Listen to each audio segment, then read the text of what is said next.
Iya, tahukah Anda, pria yang kalian lihat sedang berlari ini adalah seorang jenius matematika yang berhasil membuktikan pertanyaan terumit dalam bidang matematika, yakni Poincare Conjecture.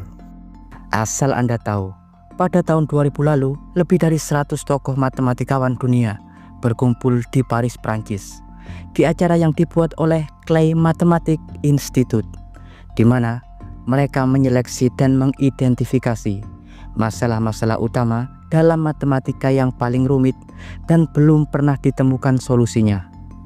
Hingga akhirnya terpilihlah 7 masalah terumit dalam matematika modern yang belum terpecahkan. Di sini mereka sepakat untuk membuat kompetisi, dan bagi siapapun yang dapat memecahkan salah satu dari 7 masalah penting matematika ini, maka akan mendapatkan medali dan sumbangan senilai $1 juta Amerika Serikat. Dan diketahui dari 7 masalah terumit dalam matematika tersebut, akhirnya satu masalah berhasil terpecahkan beberapa tahun setelah kompetisi ini digelar. Masalah yang berhasil terpecahkan tersebut dikenal dengan Poincare Conjecture atau dugaan Poincare. Masalah ini berada di ranah matematika topologi yang berkaitan dengan geometri, terutama dalam karakterisasi pola 3 dimensi. Ya, Poincare Conjecture pertama kali diusulkan oleh matematikawan Prancis Henri Poincaré pada 1904. Dugaan ini mempermasalahkan apakah bola 3 dimensi yang umum dikenal sebagai bola 3 bersifat homeomorfik. Homeomorfik adalah perilaku dua objek topologi ekuivalen atau yang dapat dideformasi atau diubah bentuknya satu sama lain secara berkelanjutan terhadap setiap manifold 3 dimensi tertutup yang sederhana. Ya, masalah ini adalah masalah topologi. Asal Anda tahu, dalam matematika, topologi merupakan sifat objek geometris yang mampu dideformasikan secara terus-menerus, baik diregangkan, dipuntir, dibengkokkan secara terus-menerus, tanpa harus merobek, memotong, dan sebagainya. Contoh, dalam sifat topologi yang sama antara bola dan bantal, atau rokok dan adonan, atau juga donat dan cangkir. Diketahui, meski bola dan bantal secara geometri mereka memiliki bentuk yang jauh berbeda, tapi sifat topologi mereka sama, yakni sama-sama bersifat padat, bervolume, tidak berlubang. Begitu pula dengan rokok dan adonan roti. Mereka berempat bersifat topologi yang sama, berbeda dengan donat dan cangkir yang diketahui memiliki sifat topologi sendiri. Donat dan cangkir memiliki sifat topologi berbeda, yakni sama-sama bersifat struktur berlubang. Meski berbeda, tapi bola dan bantal secara topologi dapat dideformasi dengan cara yang sama. Ya, bentuk bulat seperti halnya bumi dapat menghasilkan loop atau lintasan atau deformasi yang tak terbatas. Diketahui di atas bumi yang bulat, sebuah pesawat dapat memiliki lintasan terbang tak terbatas, ke kanan, ke kiri, berputar, berbelok, dan sebagainya. Namun, berbeda dengan benda yang sifat topologinya berbeda seperti halnya donat atau objek berlubang. Di sini, sifat permukaannya akan terbatas, dibatasi oleh lubang di bagian tengah. Hal ini yang secara topologi berbeda. Pada struktur geometri berlubang, bentuk lintasannya akan terhambat oleh lubang di bagian tengah. Ya, meski tampaknya sederhana, generalisasi dugaan Poincare ini sangat penting untuk bidang fisika bahkan teknik. Namun diketahui, meski hal ini dapat dipahami sejak dibuat pada 1904, tapi para matematikawan sepertinya sangat sulit untuk menghasilkan pembuktian dugaan tersebut. Hingga pada tahun 2002, sebuah makalah muncul di internet, di mana dalam makalah tersebut terdapat uraian solusi Poincare Conjecture atau dugaan Poincare. Ya, penyusun makalah tersebut adalah seorang matematikawan dan pakar geometri topologi Rusia, yakni Gregory Yakovlevich Perelman, yang saat itu berusia 36 tahun. Dengan nama panggilan Grisha, Perelman atau Grisha adalah seorang Yahudi Rusia yang tinggal di Saint Petersburg, Rusia. Sejak kecil, Perelman sangat berbakat di bidang matematika. Bahkan, kisah tentang matematikawan jenius ini ditulis dalam buku yang dibuat oleh mantan gurunya, yakni Perfect Rigor, di mana ia menyatakan Perelman sejak kecil emosinya memang sangat tenang, apalagi jika dihadapkan dengan matematika atau diberikan permasalahan tentang matematika. Hal ini berbeda dengan teman-teman sejawatnya. Pada usia 13 dan 16 tahun, ia diketahui memenangkan medali matematika internasional dengan nilai yang sempurna.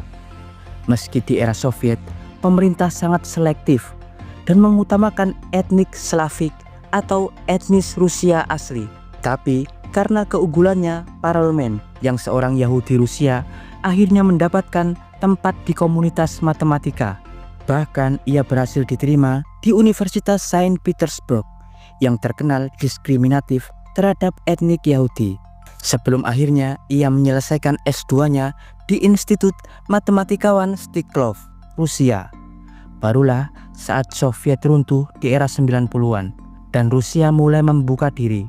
Diketahui saat itu banyak ilmuwan mereka yang mulai berekspansi dan direkrut sebagai pengajar di berbagai universitas dunia di Eropa, Amerika Serikat, atau Cina. Begitu pula dengan Perelman. Perelman kerap diundang untuk seminar-seminar di universitas-universitas Amerika Serikat, terutama untuk spesialisasinya di bidang geometri. Bahkan beberapa universitas besar Amerika Serikat saat itu menawarkan berbagai posisi untuknya, tapi ia menolaknya. Begitu pula saat ia menyelesaikan beasiswa di Universitas Berkeley. Perelman juga saat itu ditawari untuk menjadi asisten profesor di salah satu universitas terbesar di dunia tersebut. Namun sekali lagi, ia kembali menolaknya. Sebelum kemudian, ia kembali ke Rusia untuk menjadi peneliti di Institut Stetkov. Dan saat kembali itulah, di sela-sela aktivitasnya sebagai pengajar dan peneliti di Institut Stetkov, ia diam-diam mencoba memecahkan salah satu masalah terumit dalam matematika, yakni Poincare Conjecture. Ya, Perelman mencoba membuktikan dugaan Poincare dengan cara menganalisis hasil percobaan matematikawan sebelumnya. Seperti ketika di era 70-an, matematikawan Amerika Serikat William Thurston mengusulkan bahwa setiap bentuk 3 dimensi dapat diuraikan menjadi 8 struktur geometris berbeda. Dan dari 8 struktur tersebut, bentuk bola 3 dimensi adalah inti utama dari dugaan Poincare atau Poincare Conjecture. Namun meski begitu, Thurston tak dapat membuktikan teori tersebut. Sebelum kemudian, matematikawan Amerika Serikat lainnya, yakni Richard Hamilton, mencoba menjelaskan dugaan Poincare dan Thurston. Namun, ia juga tidak dapat menemukan buktinya dan solusinya. Tapi dalam pembuktiannya saat itu, Hamilton memperkenalkan argumen geometris yang disebut sebagai Ricci flow atau aliran Ricci, yang menggunakan bentuk kebebasan afirmatif untuk menyelesaikan dugaan Poincare. Ya, metode aliran Ricci inilah yang nantinya digunakan Perelman untuk menjabarkan bukti Poincare Conjecture. Dan akhirnya pada tahun 2002, Perelman berhasil menyelesaikan pembuktian tersebut dalam 3 makalah dengan total 992 halaman. Makalah pertamanya ia unggah di jurnal Pracetak Arsif dan kemudian mengirimkan puluhan lainnya ke matematikawan ternama Amerika Serikat. Hingga pada 2003, nama Perelman pun mulai dikenal di antara para pesohor matematikawan. Dan pada 2006 di Madrid, di acara Medalfield, yakni penghargaan tertinggi di bidang matematika, ia saat itu dianugerahi penghargaan dan hadiah senilai $1 juta atas pembuktian revolusioner yang ia buat. Namun saat itu Perelman menolak untuk hadir dan kemudian menjelaskan pada Telegraph bahwa ia menolak medali dan anugerah tersebut. Pada saat itu banyak wartawan baik Eropa dan Rusia sendiri mencoba menghubunginya, tapi ia selalu menghindar. Juga berbagai tawaran lanjutan untuk menjadi pengajar di MIT, Berkeley, atau Columbia University. Semua ia tolak. Begitu pula tawaran menjadi profesor penuh di Universitas Tel Aviv. Ia juga menolaknya. Saat itu, ia memilih bekerja di Institut Steklov dengan hanya mengambil gaji pokok yakni $400 per bulan. Dan uang tunjangannya yang nilainya jauh lebih besar, ia menolak untuk mengambilnya. Termasuk uang-uang hasil kompensasi riset dari pemerintah Rusia juga tak pernah ia ambil, yang nilainya bahkan sudah mencapai puluhan ribu dolar. Hingga pada 2010, ia kemudian resign sebagai pengajar dari Institut Steklov dan kembali ke desanya untuk tinggal bersama ibunya. Dan sejak saat itu, ia menarik diri dari keramaian. Menurut kerabat dari ibunya, ia pernah berujar bahwa ia sudah bosan dan tak berminat dengan matematika lagi. Hingga pada 2017, ia menghebohkan dunia maya Rusia dan Eropa ketika seorang blogger Rusia mendapatinya ada di jalanan dan metro di Saint Petersburg. Saat itu, ia terlihat tak terurus, rambut kusut, janggut tebal dengan menggunakan jas dan sepatu lusuh yang mirip dengan tunawisma. Dan saat ia didekati, ia kemudian berlari. Ya, hingga kini parlemen tetap tertutup dan sulit untuk ditemui.